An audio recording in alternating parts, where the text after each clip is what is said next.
परम पूज्य गुरुदेव परम वंदनीय माता जी सूक्ष्म रूप से विद्यमान हैं। दोस्तों नमन करता हूँ, मानव मात्र को प्रणाम करता हूँ। आदिशक्ति माँ गायत्री वो प्राणों की वो देवी जो संपूर्ण चराचर जगत में 84 लाख प्रकार के जीव जंतुओं में प्राण रूप से सतत विद्यमान, वो प्राण रूपी वो बिजली रूपी सत्ता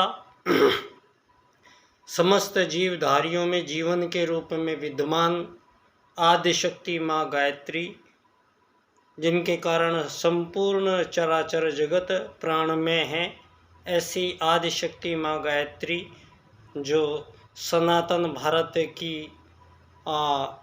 एक वरदान संपूर्ण चराचर जगत को, उस परमात्मा की वो शक्ति, वो आदिशक्ति माँ गायत्री, उनको हम नमन करें। एक बार गायत्री मंत्र का जाप हम करेंगे। दोस्तों, गायत्री मंत्र का जाप संस्कृत के शब्दों से क्रमिक गुंथन करके हमारे ऋषि सत्ताओं ने अद्भुत और रहस्यमय बातों को गूढ़ रूप से वेदों की ऋचाओं में सूत्रों में आबद्ध किया है, जिनका अर्थ अति व्यापक और विस्तृत है। ऐसा इस ब्रह्मांड में हमारे उन सनातन ऋषि वो वैज्ञानिकों से प्राप्त वो सूत्र हम दोहराते हैं तो हमारे संपूर्ण शरीर के अंतरंग हिस्से को एक स्पंदित करता हुआ और विशेष ऊर्जाएं प्रदान करने में समर्थ ऐसा वैज्ञानिक परिपूर्ण वो मंत्र, हम जिसको दोहराने मात्र से हमारे शरीर में विभिन्न रस रसायनों का हेर फेर हो जाता है और हमारी जीवनी शक्ति से लेके हमारी आभा ऊर्जा तक उसका प्रभाव स्पष्टतया दृष्टि को गोचर होता है। ऐसे उस ब्रह्म सूत्र को हम आज सब लोग उसका गान कर पा रहे हैं।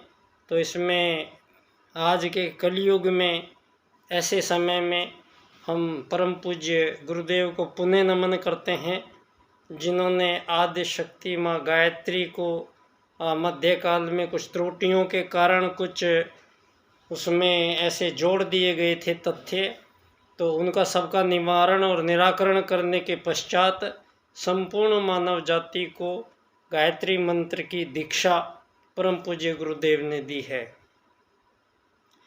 तो सभी उस पावन मंत्र का हम एक बार जाप करें।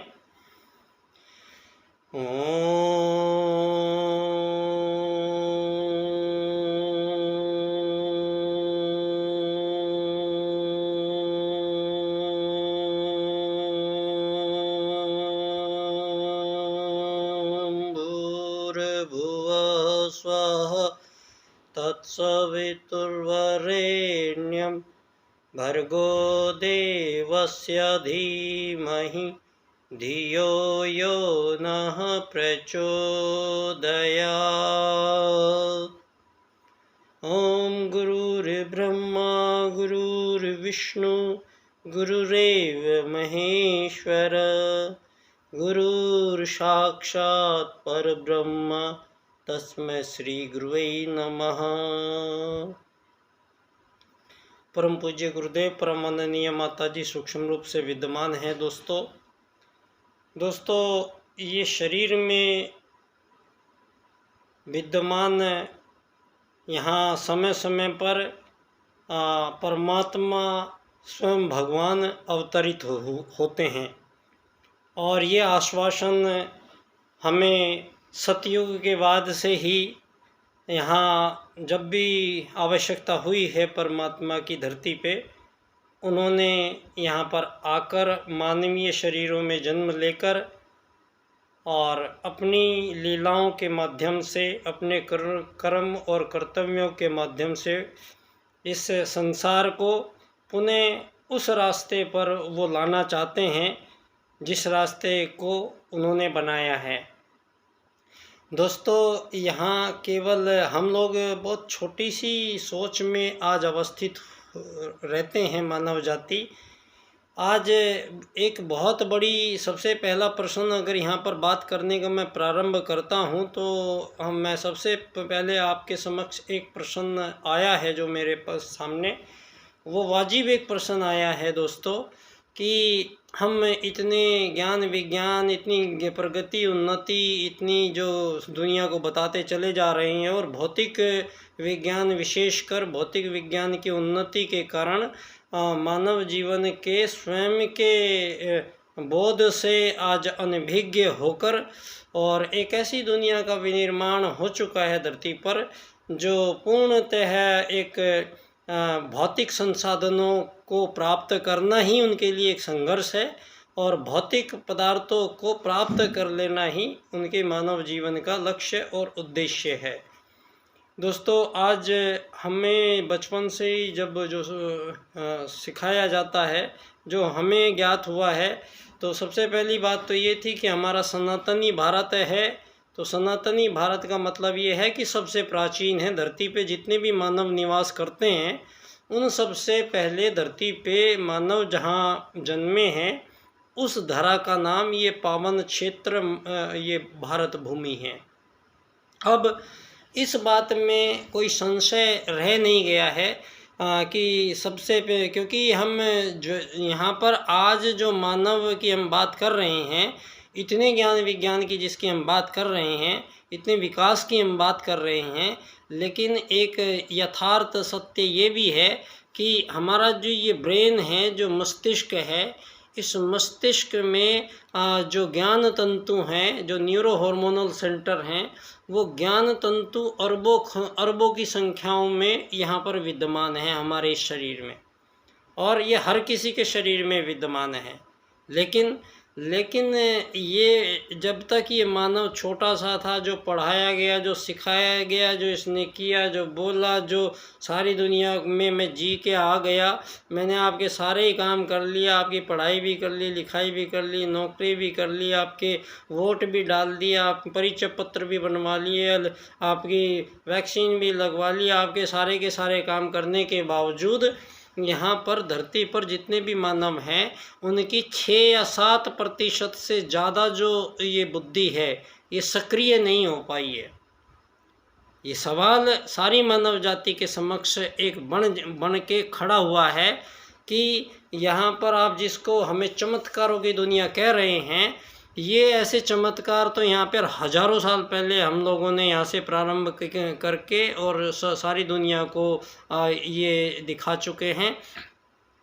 ये बीच में जो भ्रम आया है, ये भ्रम मानव जाति के ये ईसा के बाद से ही ये सारी चीज़ 2000 साल ये जो गए हैं पिछले, इन 2-2.5 सालों में ही मानव जाति यहाँ पर हजारों लाखों करोड़ों साल से निवास करती है यहाँ पर। लेकिन हमें ईसा के बाद से सारी दुनिया को यही समझाया गया है, बताया गया है कि मानव का जो जन्म है वो मछली से, बंदर से ये जेनेटिक परिवर्तन होते गए और शरीरों में परिवर्तन होते गए। इस प्रकार से मछली से, बंदर से इंसान बने और बंदर के मानव के पहले पूंछ थी और ये था, और ऐसा करके जंगलों में रहते थे, नंगे घूमते थे, ये मांस खाते थे, धीरे धीरे आग जलानी सीखी, धीरे धीरे ऐसा सीखा। ये सारी बातें यहाँ पर आज तक होती आई हैं दोस्तों। जो हमने सारी दुनिया के बच्चों को जो आज ज्ञात है, जो चीज़ें बताई गई हैं, वो बताया गया है। ग्रेविटी की खोज न्यूटन ने की है, आपने बताया है पदार्थ की खोज जॉन डाल्टन ने की है। आपने सारी दुनिया को बताया है कि धरती पे जो यहाँ ग्रेविटी है वो न्यूटन ने बताई है।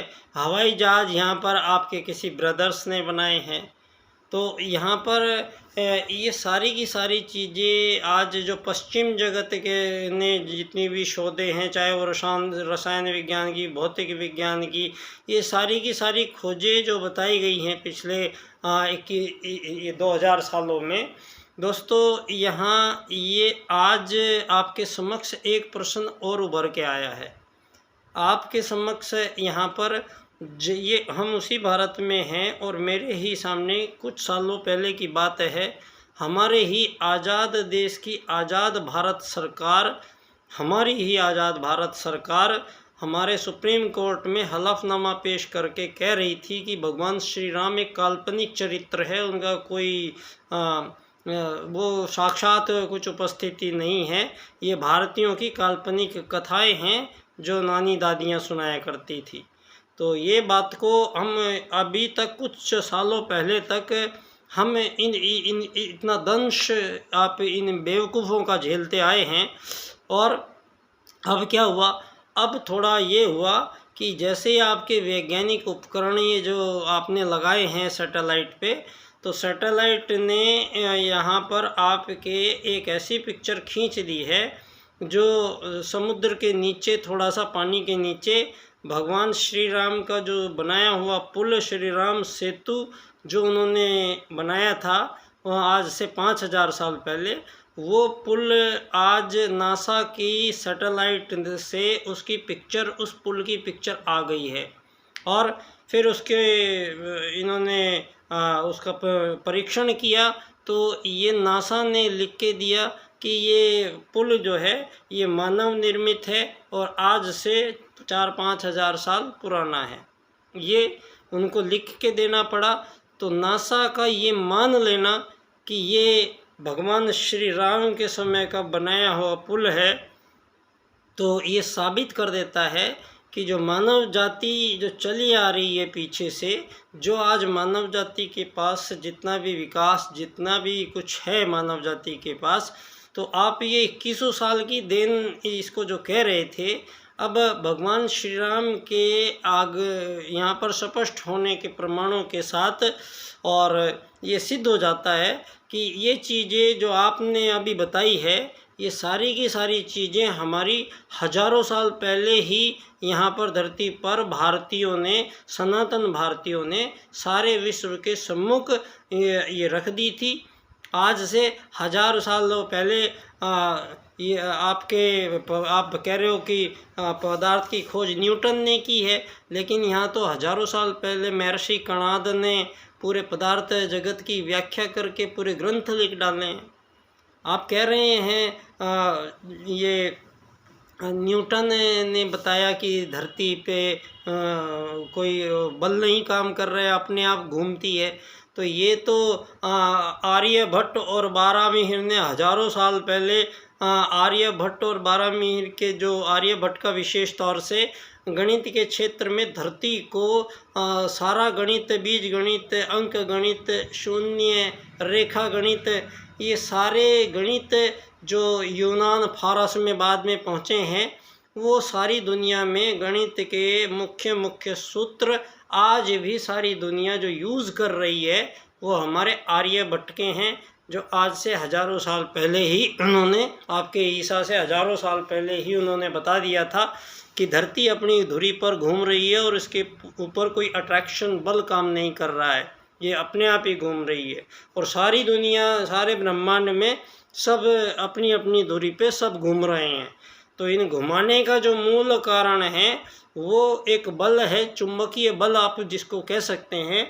ये जो चुंबकीय बल के रूप में सारे ब्रह्मांड में काम कर रहा है, यही परमात्मा इसका रूप है। ये है परमात्मा का रूप। हमारे ऋषियों ने वेद में लिखा भी है, ब्रह्म शब्द ही ब्रह्म है, तो ध्वनि कंपन ही परमात्मा है। तो परमात्मा का जो एक आप सारी दुनिया, सारी मानव जाति कई हज़ार सालों से जब भी धरती पे आती है तो एक मुख्य विषय होता है मानव का, ईश्वर का, भगवान का। वो चाहे किसी भी देश में कहीं भी रहता है, चाहे किसी भी धर्म में, चाहे नास्तिक कहता है अपने आप को, लेकिन हर जीव की जिंदा रहते हुए एक क्यूरियोसिटी भी है कि वो है कौन, क्योंकि हम अपने अंदर को खुद आज तक ही नहीं समझ पाए हैं। और जब भी आप ये सवाल करोगे तो जब भी आदमी 2 मिनट में उसके बेचैनी हो जाएगी और घबरा के बाहर भाग जाएगा।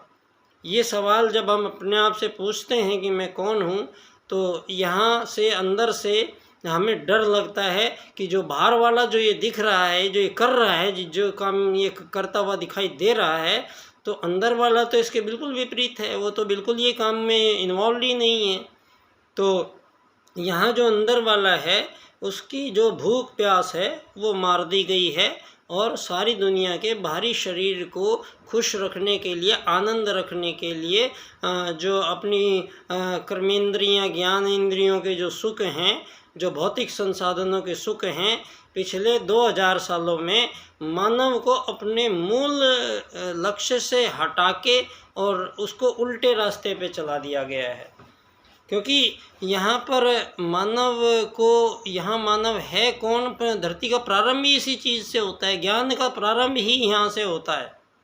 तो गुरु जी ने सबसे पहले किताब ही ये लिखी थी, मैं क्या हूँ।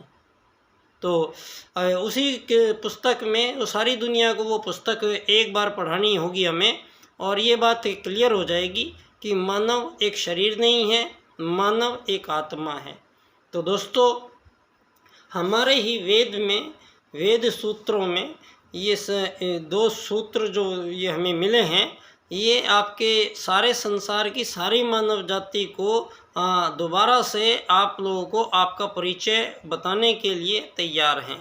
क्योंकि अब ये परम पूज्य गुरुदेव का युग परिवर्तन प्रक्रिया का विशेषतः ऐसा चक्र चल रहा है, जो सत्र है ये संभवतः अंतिम सत्रों में हम आन पहुँचे हैं। तो अंतिम सत्र में जब ये युग बदलेगा तो अब ये सब कुछ ही बदलेगा इस युग में। और युग बदलेगा क्योंकि युग तो बहुत बड़ा है, मानव बहुत बड़े हैं, जगह बहुत बड़ी है, देश बहुत सारे हैं, बहुत सारी सेनाएं हैं, बहुत सारे लोग हैं, बहुत सारी पार्टीज़ हैं, बहुत सारे बुद्धिमान हैं, बहुत सारे धर्म हैं, बहुत सारे ज्ञान हैं। तो इन सब को सारे के सारे 7 अरब लोगों को यहाँ पर 2 सूत्रों के माध्यम से 7 अरब लोगों के भविष्य की प्लानिंग जो की गई है, वही परम पूज्य गुरुदेव के युग परिवर्तन प्रक्रिया के अंतर्गत ही ये सारे कार्यक्रम संपन्न हुए हैं।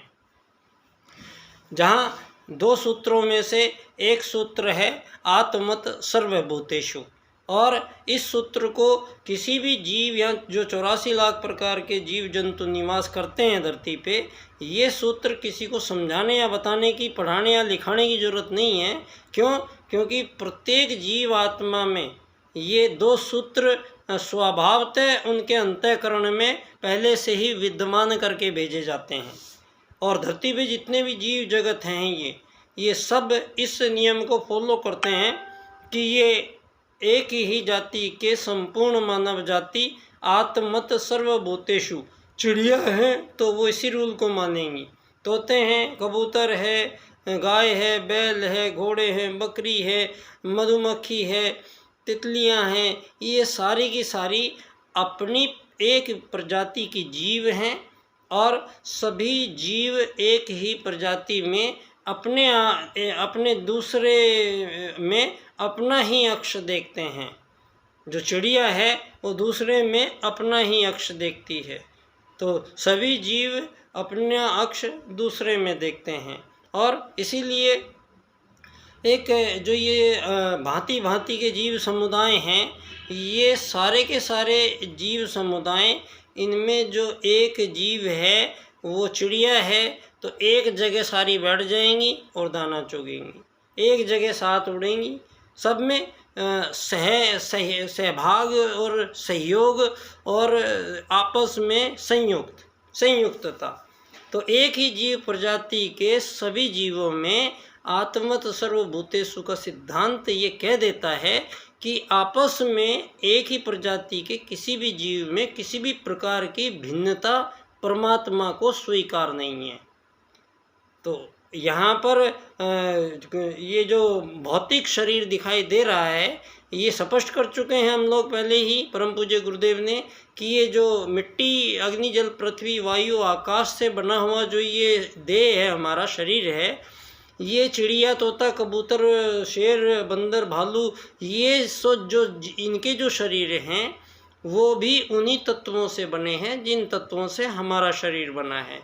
तो सबके शरीरों के आकार प्रकार भिन्न हो सकते हैं, लेकिन उनकी जो स्ट्रक्चरल मैन्युफैक्चरिंग जो मूल है, जो कच्चा पदार्थ है, वो सबका एक ही है, वो ये 5 तत्व ही हैं।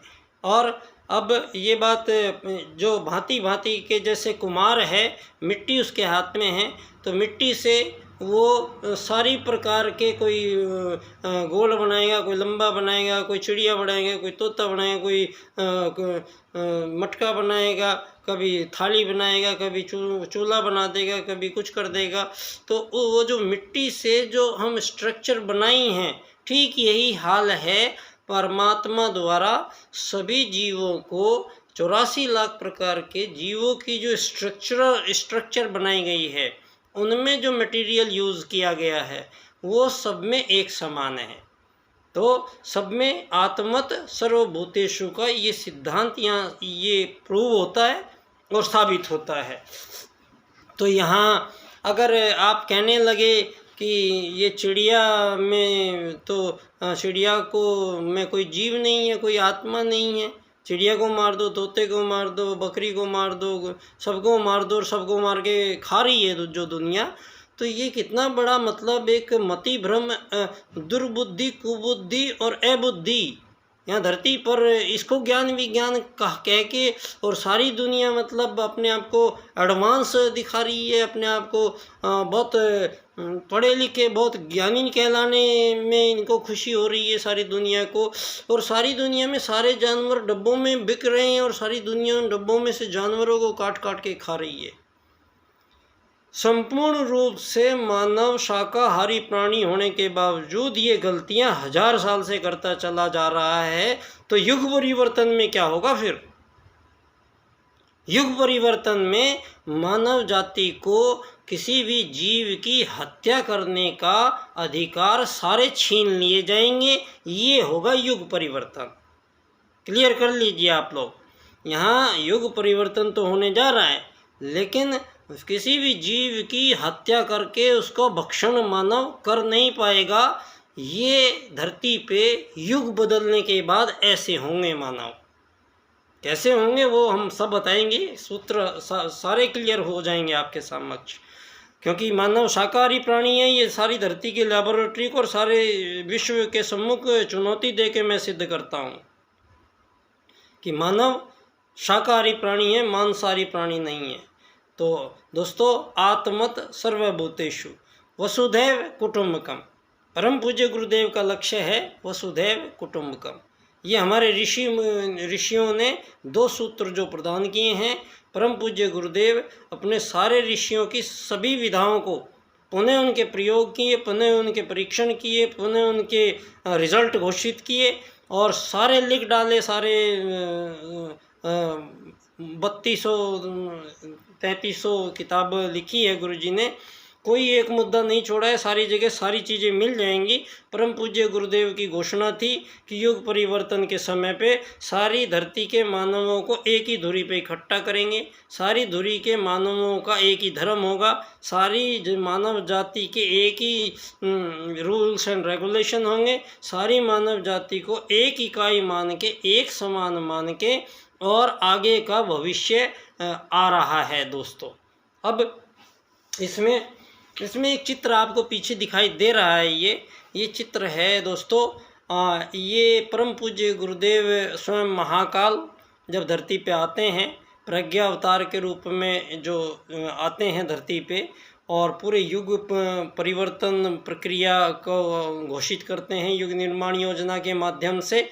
और उन ऐसी देव सत्ताएँ जब धरती पे आती हैं, तो ये परमात्मा जब आते हैं धरती पे, अपने साथ कुछ देव आत्माओं को जरूर लेके आते हैं जो उनकी सहयोगी की भूमिका निभाते आए हैं हमेशा से।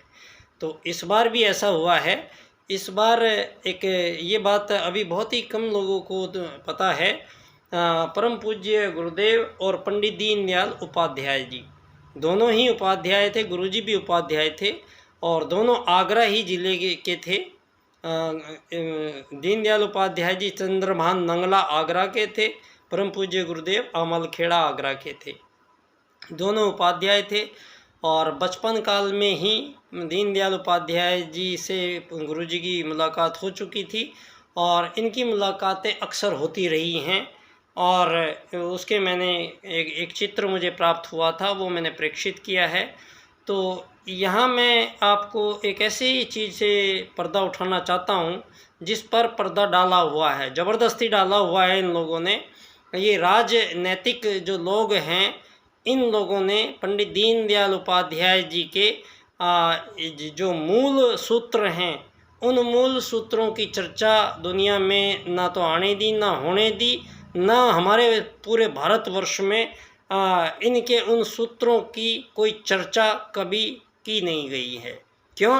क्योंकि ये आपके युग परिवर्तन में वो सूत्र मुख्य भूमिका निभाएंगे और आपकी जो ये राजनीति चल रही है दुनिया में, ये राजनीति को हमेशा के लिए तिलांजलि देने का जो काम इन्होंने किया है, मैं उनके वो 4 सूत्र हैं दीनदयाल उपाध्याय जी के, ये 4 सूत्रों की व्याख्या मैं करता हूँ दोस्तों।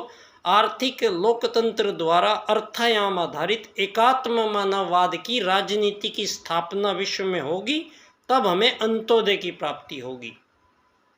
तो अर्थायाम का विशेष एक दर्शन दीनदयाल उपाध्याय जी ने इस पूंजीवादी लोकतंत्र के सम्मुख रखा है, जिससे सब घबरा रहे हैं। अभी मैं माननीय प्रधानमंत्री जी के ऑफिस में भी जाके अपनी 2 किताबें पहले दे के आया था, मुझे अभी तक जवाब नहीं मिला है। शीघ्र ही मैं फिर जा रहा हूँ पीएमओ में और अपनी 2 किताबें इस बार प्रधानमंत्री जी को, विदेश मंत्री जी को और गृह मंत्री जी को, तीनों को अपनी हस्तलिखित 2-2 किताबें मैं शीघ्र ही भेंट करने वाला हूँ।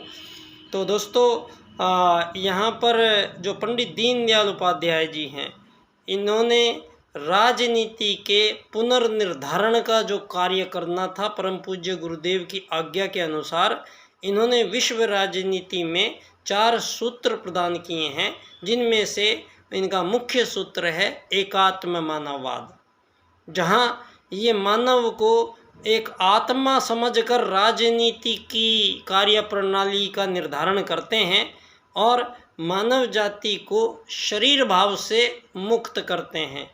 तो शरीर भाव की जितनी भी समस्याएं आज तक मानव जाति को धरती पे आई हैं, उन सभी समस्याओं का पूर्ण निराकरण और निवारण करने के लिए ये अर्थायाम से राजनीति करते हैं।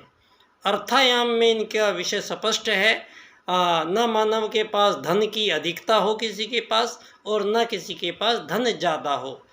ऐसी 7 अरब लोगों के साथ ऐसी राजनीति इन्होंने बनाई है, जहाँ पहले ही मानव को एक आत्मा मान लिया जाता है तो शरीर की समस्त भिन्नताएं समाप्त हो जाती हैं। तो आपके न तो ये जाति चलेंगी, न आपके पूर्व पश्चिम चलेगा, न आपका विकसित अति विकसित अल्प विकसित अविकसित चलेगा, न आपका पूर्व पश्चिम उत्तर दक्षिण चलेगा, न आपका हिंदू मुस्लिम सिख ईसाई चलेगा, न आपका काला गोरा चलेगा। अब तो सारी धरती पे जो 7 अरब लोग हैं, इन सभी को राज्य की नीति से सारी दुनिया को एक समान समझकर और एक ही जगह बैठकर 7 अरब लोगों की संपूर्ण जीवन प्रणालियों का निर्धारण एक ही छत के नीचे बैठ के करना होगा। अब भविष्य में ये जो आपका ये बहुत बड़ा एक षड्यंत्र रहा है मानवों के बीच में, ये आपने हमें बता रखा है। और सारे मैं सबसे पहला निवेदन करना चाहूँगा, आज़ादी मानव के बीच में, किसी भी मानव के बीच में धरती पर कभी भी, न पहले न आज और न अनंत काल तक, कभी भी किसी भी मानव के बीच में किसी प्रकार की कोई आज़ादी संभव नहीं है, आज़ादी हो नहीं सकती है दोस्तों। कारण ये है कि एक ही प्रजाति के जीवों में आत्मत सर्वभूतेषु का जो सिद्धांत है वो आपको भिन्नता दिखाने का मौका नहीं देता है। बावजूद इसके आप लोगों ने यहाँ पर 1000 साल से एक ऐसी बीज बो दिया है जिसको काटना सारी दुनिया के बस की बात नहीं है। वो बीज है धन, रुपया, पैसा, पूंजीवाद। इसकी काट केवल अर्थायाम से होगी दुनिया में। तो अब दुनिया में युग परिवर्तन जब होगा तो युग परिवर्तन के बाद में ना तो कोई मानव अमीर होगा, ना गरीब होगा, ना मालिक होगा, ना कोई नौकर होगा। यहाँ धरती के सारे मानव एक समान यात्री बन के आए हैं तो यात्री बन के रहेंगे। यात्रियों को यहाँ पर रखने की जिम्मेदारी जो है सामूहिक रूप से जो अब परिवर्तन मुख्य होने जा रहा है विश्व राजनीति में, वो मेरा ये सूत्र आपके सम्मुख प्रस्तुत है। एकात्म मानववाद से समग्र व संपूर्ण वैश्वीकरणवाद, टोटल एंड कंप्लीट ग्लोबलाइजेशन। आपका जो ये आर्थिक वैश्वीकरणवाद है ये नहीं चलेगा। अब सारी धरती पे समग्र व संपूर्ण वैश्वीकरणवाद यदि राजनीति में आगे चलती है तो सारे विश्व की सारी सीमा रेखाएं समाप्त करके सारी मानव जाति को इन सीमा रेखाओं से आज़ाद करके और सारी धरती के निवासियों को एक इकाई, एक आत्मा मानते हुए पंडित दीनदयाल उपाध्याय जी एकात्म मानववाद की राजनीति प्रस्तुत करते हैं। तो परम पूज्य गुरुदेव आत्मत सर्वभूतेषु का जो सूत्र दीनदयाल जी को प्रदान करते हैं और ये आत्मत सर्वभूतेषु की सिद्धि इस बार राज की नीति में होनी है, तो राजनीति का विषय है। और परम पूज्य गुरुदेव का है अखिल विश्व गायत्री परिवार। तो अब नाम रखने की ज़रूरत नहीं पड़ेगी दुनिया में ये अलग अलग देशों की, क्योंकि परम पूज्य गुरुदेव ने उस वसुदेव कुटुंबकम का एक नाम रख दिया है जो जिसका वैज्ञानिक एक नाम है अखिल विश्व गायत्री परिवार। मतलब सारे संसार में जितने भी जिंदा जीव रहते हैं, जितने भी जिंदा जीवन रहते हैं, सभी जीवों का धरती का एक परिवार, वो है नाम उसका अखिल विश्व गायत्री परिवार। इसे आप वसुदैव कुटुंबकम कहेंगे। अभी इस बार G20 में वसुदैव कुटुंबकम लिखा तो G20 नहीं है, यहाँ तो G230-40 हो रखे हैं। यहाँ तो और होते रहेंगे, ये तो षड्यंत्र है। मानव जातियों में आज़ादी बांटने वाले होते कौन नहीं हैं, और आज़ादी किसको बांट रहे हो आप? हमें गुलाम बनाने वाला था कौन? हमें कौन गुलाम बना सकता है? हम कब गुलाम रहे हैं? ये भारत है, सनातन भारत है। इसमें ये आप हमें 1947 में आज़ादी मिलने की, लड्डू बांटने की, ये झंडे फहराने की खुशियाँ जो सारे राष्ट्र को दे रखी है, यही मानसिक गुलामी है। क्योंकि हम कभी ये मानने के लिए तैयार नहीं होंगे कि आप हमें 1947 में आज़ाद तो तब करोगे जब आप हमें गुलाम बनाओगे। हम गुलाम थे ही नहीं कभी, तो आज़ादी कौन सी दे रहे हैं आप लोग हमें? आप होते कौन है आज़ादी देने वाले हमें? अगर हमने आपकी आज़ादी मान ली तो इसका मतलब 1947 में आज़ाद हुए हैं और ये खुशी हम मनाते हैं, तो साथ में एक प्रश्न भी ये पीछे पड़ा हुआ है कि आप कह रहे हो 1947 में आज़ाद हुए हैं, तो क्या भगवान श्री राम और भगवान श्री कृष्ण यहाँ पर गुलाम भारत में पैदा हुए थे? हम वो लोग हमारा सनातनी भारत को जब आप लोगों की हिम्मत हुई कैसे ये शब्द देने की दुनिया को? क्यों? क्योंकि आप लोगों ने ही ज़बरदस्ती लोगों पे वहाँ मेहमान बन के गए और वहाँ पर अत्याचार आक्रमण करके अपने झंडे गाड़ के तलवारों से काटते गए लोगों को, और एक झंडे बना के गाड़े गए। विकृति है, सबसे पहले मानवीय विकृति है कि गुलाम बनाया। उसके बाद आप ये बोल रहे हो आज़ाद बनाया। तो गुलाम और आज़ादी के खेल ये बहुत हो चुके हैं धरती पे। अब ये से गुलामियाँ और ये आज़ादियाँ बंद कीजिए, यहाँ पर इनकी आवश्यकता नहीं है। अब 7 अरब लोगों को आज़ादी मिलेगी, लेकिन आपके इस जो षड्यंत्रकारी पूंजीवादी जो आपने लोकतंत्र आज बता रहे हैं, इसको आपने इसके हज़ारों नाम बदले हैं। इस पूंजीवाद के आपने साम्यवाद, मार्क्सवाद, लेनिनवाद, आर्थिक उदारीकरणवाद, नाजीवाद, फांसीवाद, इस्लामवाद, ईसाईवाद, आतंकवाद, भोगवाद, इतने सारे आपने नाम बदले हैं, भ्रमित किया है दुनिया को कि अभी सब भ्रमित था। लेकिन दीनदयाल उपाध्याय जी ने बहुत पहले ही आपकी स्पष्ट कर दी थी अर्थायाम में कि भारतीय वो संस्कृति सनातन संस्कृति है जिसमें स्पष्ट है कि कोई मानव किसी मानव की सेवा सहायता करेगा, मानव किसी से कोई वस्तु विनिमय करेगा तो बदले में किसी प्रकार का कोई लेन देन का सवाल ही पैदा नहीं होता है।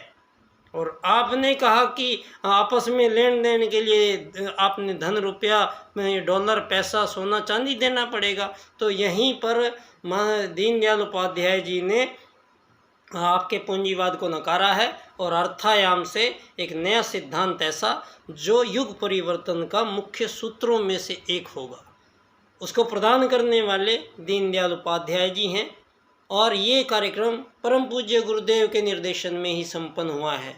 ये दोनों के बीच में ही बात हुई है और ये इनका सूत्र बन गया है एकात्म मानववाद से समग्र व संपूर्ण वैश्वीकरणवाद।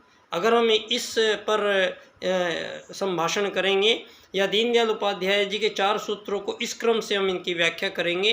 आर्थिक लोकतंत्र द्वारा अर्थायाम आधारित एकात्म मानववाद की स्थापना से अंत्योदय की प्राप्ति कैसे होगी, अगर इस पर आप संभाषण करेंगे, या फिर आत्मत सर्वभूतेषु और वसुधैव कुटुंबकम को मिला दीजिए, इन पर संभाषण करेंगे तो सारे विश्व को एक नई राजनीति प्रदान होगी।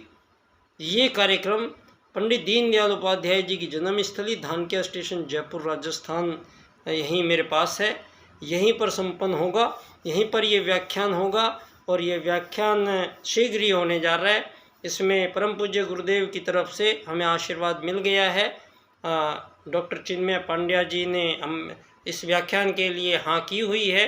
तो शीघ्र ही इस विश्व वसुधा को राज की नीति के माध्यम से विश्व को एक नया मार्ग प्राप्त होगा। वो मार्ग हमें परम पूज्य गुरुदेव, परम वंदनीय माता जी उस मार्ग पर हमें अग्रसर रखें और हमारी मंजिल को, हमारे लक्ष्य को हमें प्राप्त करने तक हमें ऊर्जा, हमें अनुदान वरदान प्राप्त होते रहें। उनसे यही निवेदन है कि हम हटे नहीं, झुके नहीं, रुके नहीं और किसी भी कीमत पर जब तक लक्ष्य प्राप्त ना हो जाए हम रुकेंगे नहीं। मैं बच्चा डॉक्टर बाल्यकाल सेवा संस्थान का अध्यक्ष पंडित दीनदयाल उपाध्याय जी की जन्मस्थली धानक्या स्टेशन जयपुर राजस्थान से आप सबको पुनः मैं अब धन्यवाद देता हूं और बहुत बहुत शुभकामनाएं। एक ऐसे विश्व के आगमन पर हम सब लोग आज जीवित हैं, ये हमें सौभाग्य मिला है।